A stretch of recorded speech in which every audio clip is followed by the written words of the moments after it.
নজর রাখবো পরবর্তী সংবাদে। রাজ্য জুড়ে শুরু হয়েছে যুব মোর্চার উদ্যোগে যুব নব যাত্রা বা র্যালি, এবং এই বাইক র্যালি সাবরুম থেকে শুরু হয়েছে, ধর্মনগর পর্যন্ত যাবে।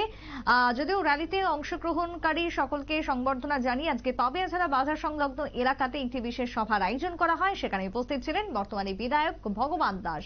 ভগবান দাসের কি বক্তব্য উঠে এসেছে আজকের এই বাইক র্যালি বা নব যুব যাত্রা র্যালিকে কেন্দ্র করে, শুনুন।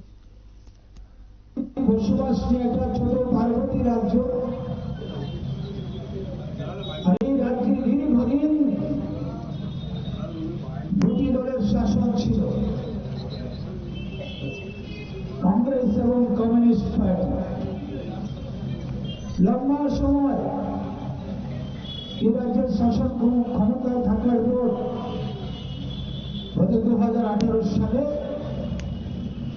এই রাজ্যের প্রত্যেকটি সচেতন নাগরিক, রাষ্ট্রপ্রেমী নাগরিক, জাতি জনজাতি, কৃষক বন্ধুরা, শ্রমিক বন্ধুরা, মায়েরা, বোনেরা, যুবা ভাইয়েরা সবাই শপথ গ্রহণ করেছে যে অন্যায়, এই অত্যাচার, এই অবিচার আর কোন অবস্থাতে মেনে নেওয়া যায় না।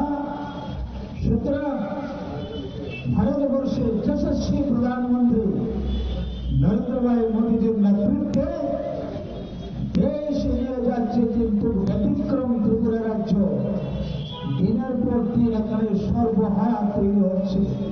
তাই ত্রিপুরাকেও নরেন্দ্র ভাই মোদীজির উন্নয়নে, নরেন্দ্র ভাই মোদীজির দূরদর্শিতা এবং পারদর্শিতার সঙ্গে ত্রিপুরাকে এগিয়ে নিয়ে যেতে হবে।